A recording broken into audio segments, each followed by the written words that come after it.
அவங்களோட பாதி பேசுறேன். இன்னைக்கு டே 17 2வது ப்ரோமோ வந்து ரிலீஸ் ஆகி 2வது ப்ரோமோல பார்வதி திவாகரும் மாத்தி சண்டை போட்டுட்டு இருக்க விஷயத்தை தான் ப்ரோமோ வந்து காட்டியிருக்காங்க. அந்த ஜூஸ் மேட்டர் இருக்குது இல்லைங்க, அதில் வந்து குவாலிட்டி செக்கிங்ல வந்து 2 பேரையும் போட்டிருக்காங்க.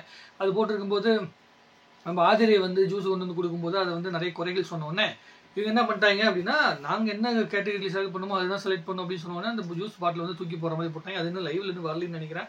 அது இப்போ தான் பார்த்தேன். வேற ஏதோ பிரச்சனை ஓடிட்டு இருக்கு, சோறு பிரச்சனையை பற்றி, க்ளீன் பண்ணுற பிரச்சனையை பற்றி இப்போதைக்கு ஓடிட்டு இருக்குது. இந்த ப்ரோமோ வரதுக்கு எப்படின்னு 1 or 2 hours ஆயிரும்னு நினைக்கிறேன். லைவ்ல வந்ததுக்கப்புறம் அதுக்கப்புறம் டீட்டெயிலாக உட்காந்து என்னன்னு தெரிஞ்சு போயிடும்.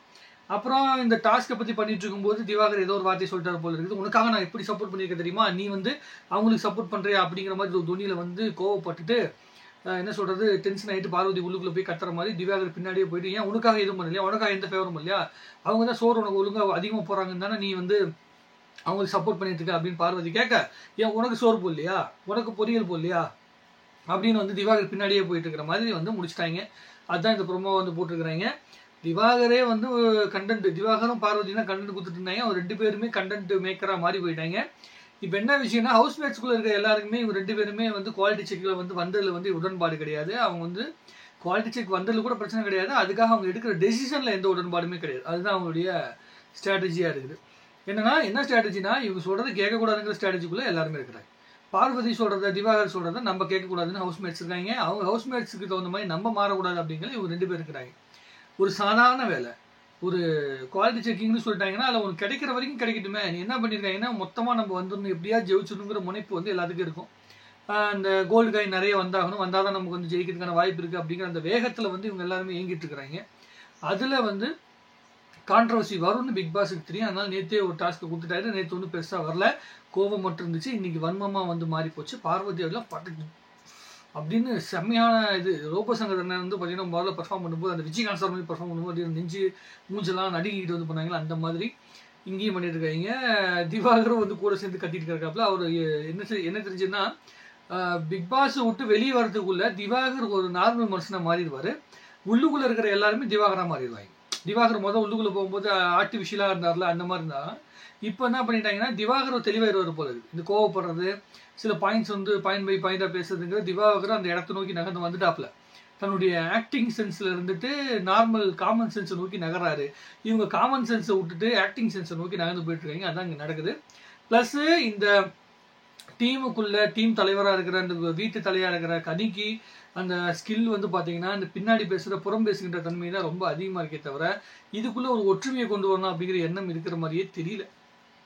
மாற்றி சண்டையை தான் மூட்டுட்டு இருக்காங்க. இப்போ எஃப்ஜே கூட உட்காந்து பேசிட்டு இருக்கிறான்.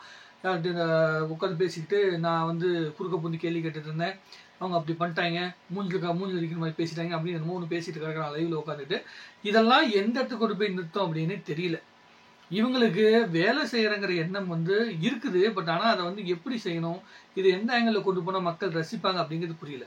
சில இடத்துல வேலை செய்யக்கூடாது, சில விஷயங்களை செய்யணும். ஒன்றை வந்து அடக்குமுறை பண்ணுற மாதிரி, அதாவது நீ அந்த வேலையை செய்ய வேண்டிய அவசியம் இல்லாதப்ப அதை செய்யணும் அடம்பிடிச்சாதான் அதை வந்து அடக்குமுறையாக கருதப்படும். ஆனால் இங்கே என்னன்னா, செய்ய வேண்டிய வேலைக்கே இவங்க வந்து ரொம்ப ஓவராக பிகு பண்ணிக்கிறாங்க. பார்வதிக்கு எது வந்து ரிஃப்ளெக்ஷன் வந்து சேர்ந்துருக்குன்னா, சாதாரணமாக வீட்டில் கூட்டுற வேலையை கூட வந்து நான் எதுக்கு கூட்டணும், அவங்க போட்ட குப்பையை நான் எதுக்கு எடுக்கணும் அப்படிங்கிற அந்த மனநிலை இருக்குல்ல, இதுவே ரொம்ப தப்பான மனநிலை.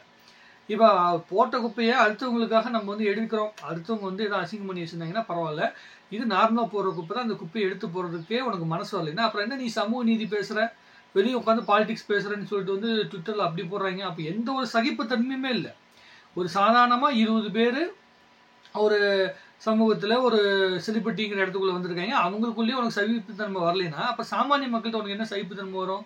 ஒரு கேமுக்குள்ளேயே உனக்கு சகிப்புத்தன்மை வரல, உனக்கு கொடுத்த வேலையை உனக்கு ஒழுங்காக செய்ய வரலன்னா அப்போ எப்படி வந்து நீ மற்றவங்களுக்காக ஏதாவது ஒன்று செய்வே அப்படிங்கிற ஒரு மனநிலை வரும்ல. அதுதான் வந்து மற்ற ஹவுஸ்மேட்ஸுக்கு பார்வதி மேலே வெறுப்படுறதுக்கு உண்டான காரணம். திவாகர் மேலே வெறுப்படுறதுக்கு உண்டான காரணம் ஒன்றும் பெருசாக கிடையாது. அவருக்கு வந்து லூஸ் டாக் விடுறாரு, பேச தெரியாமல் பேசுறாரு, அதே மாதிரி வந்து ஓவர் ஆக்டிங் பண்ணுற மாதிரி பண்ணுறாருங்கிறதுனால வந்து திவாகர் மேலே ஒரு சின்ன வருத்தம் இருக்குது.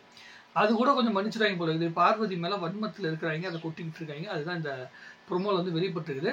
பார்வதி திவாகரும் சண்டை போடுற விஷயத்தை பார்க்கும்போது கண்டென்ட் கிடைக்கும் அப்படிங்கிற ஒரு நம்பிக்கை வந்துருக்குது. ஸோ அதையும் பார்த்துட்டு வந்து நம்ம டீட்டெயிலாக உட்காந்து பேசுவோம். லைவ்ல இனிமேல் தான் உட்காந்து டீட்டெயிலாக உட்காந்து பார்க்க போகிறோம். எப்போ அந்த சண்டை நடக்க போகுதுன்னு வந்ததுக்கப்புறம் உட்காந்து நிறைய பேசுவோம். அதுக்குள்ளே அடுத்த ப்ரோமோ வந்துடும் நினைக்கிறேன். அடுத்த ப்ரோமோ வரும்போதும் சரி, 2மே மேட்ச் ஆச்சுன்னா 2யுமே சேர்த்து மொத்தமாக வந்து பேசலாம். சரியா? உங்களுடைய கருத்துக்களை கமெண்ட்ல போடுங்க. இந்த சண்டை தேவையானதா இல்லை வாஸ்தவமானதா, இது நல்லா இருக்குதா நல்லா இல்லையா, இது எல்லாத்தையும் யோசிச்சு நீங்களே பதில் சொல்லுங்க. நம்ம மறுபடியும் பேசிக்கலாம். நன்றி, வணக்கம். வாழ்க தமிழ்நாடு, வளர்க தமிழ் மக்கள்.